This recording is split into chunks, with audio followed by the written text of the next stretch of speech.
Voici comment mettre à jour manuellement un Samsung Galaxy A52s via Odin sans perdre vos données.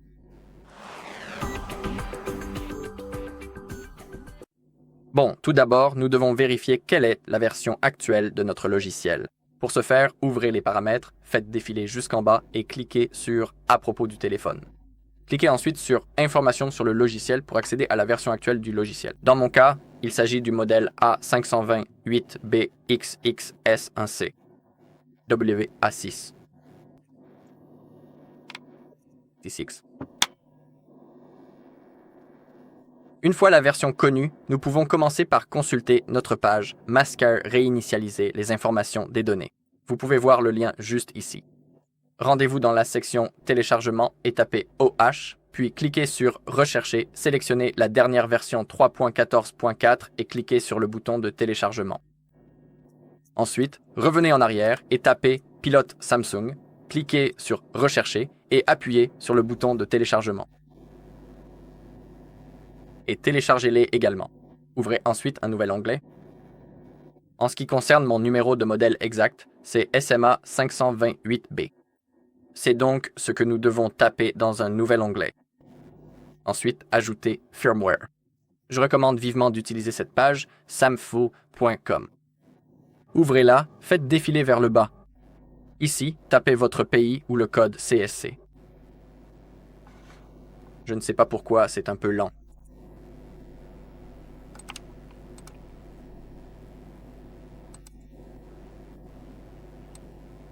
Je vais le trouver manuellement, peut-être. Oui, j'ai la version polonaise, donc je vais sélectionner la Pologne. Ensuite, continuez à faire défiler vers le bas et ici, nous avons toutes les versions logicielles. Comme vous pouvez vous en souvenir, j'avais la version CWI6. Cela signifie que je peux mettre à jour vers n'importe quelle version supérieure. Ou je peux, par exemple, réinstaller la même version une nouvelle fois. Choisissons la version juste au-dessus. Et ici, nous avons 3 liens de téléchargement. Sélectionnez-en un, attendez qu'il se charge, et téléchargez-le. En attendant, nous pouvons éteindre notre appareil. Maintenez la touche d'alimentation et le volume bas, puis sélectionnez « Éteindre ». Et ici, vous pouvez cliquer sur « Télécharger » pour obtenir le logiciel. Très bien, ouvrez maintenant le dossier téléchargement. Ici, nous avons notre application Odin, notre logiciel et nos pilotes Samsung. Nous devons extraire ces 3 fichiers, donc faites un clic droit. Vous pouvez utiliser WinRAR puis cliquer sur « Extraire vers ». Si vous n'avez pas WinRAR, vous pouvez cliquer sur « Extraire tout » puis sur « Extraire ». Et cela fonctionnera parfaitement pour les 3 fichiers, Odin, le logiciel et les pilotes Samsung. Ensuite, ouvrez le dossier contenant les pilotes Samsung et lancez l'installation. Dans mon cas, il est indiqué qu'ils sont déjà installés, donc je ne vais pas les réinstaller. Mais dans votre cas, si vous installez les pilotes Samsung pour la première fois, je vous recommande vivement de redémarrer l'ordinateur après l'installation afin que tout fonctionne correctement. Ensuite, ouvrez le dossier avec Odin, double-cliquez et lancez le programme. Cliquez sur OK et maintenant, nous devons passer en mode téléchargement sur notre téléphone. Pour ce faire, nous avons besoin du câble USB-C connecté à notre ordinateur. Maintenant, maintenez les 2 touches de volume enfoncées simultanément, insérez le câble et ne relâchez pas les touches de volume. Encore. Attendez que plusieurs messages apparaissent comme ceci, puis cliquez sur « Augmenter le volume ». Nous sommes maintenant tous en mode téléchargement et dans l'application Odin sous id.com, nous pouvons voir les numéros. Cela signifie que notre téléphone est connecté avec succès et correctement. Très bien, cliquez maintenant sur BL, allez dans les téléchargements, ouvrez le dossier contenant le logiciel et sélectionnez BL, puis cliquez sur Ouvrir.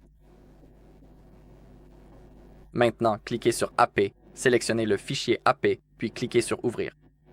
Celui-ci va prendre un peu plus de temps à charger car c'est le plus gros fichier, donc il faut être patient.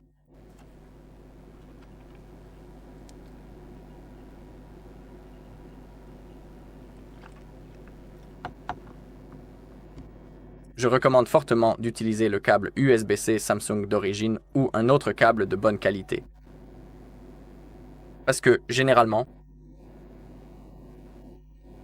si quelque chose ne veut pas fonctionner, cela peut venir du câble.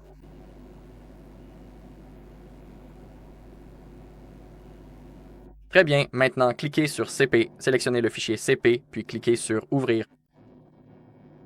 Et maintenant, cliquez sur CSC.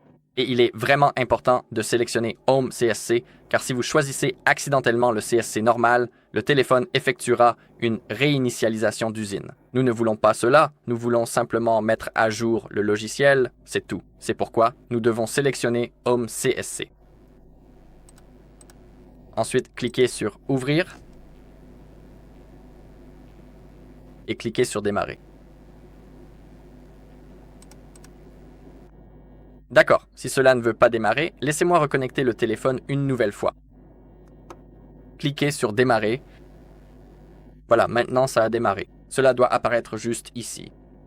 Très bien, donc c'est en cours. Maintenant, il suffit simplement d'attendre que ce soit terminé. Je vous retrouve une fois que la barre sera presque remplie.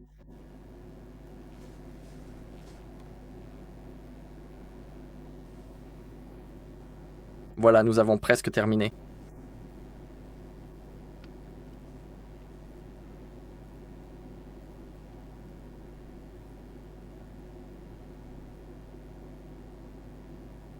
Quand c'est réussi, vous pouvez débrancher le câble, nous n'en aurons plus besoin.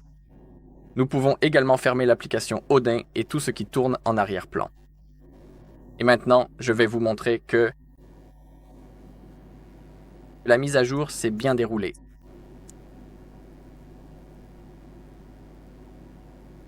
Alors, continuons d'attendre.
Voilà, comme vous pouvez le voir, notre téléphone s'est allumé.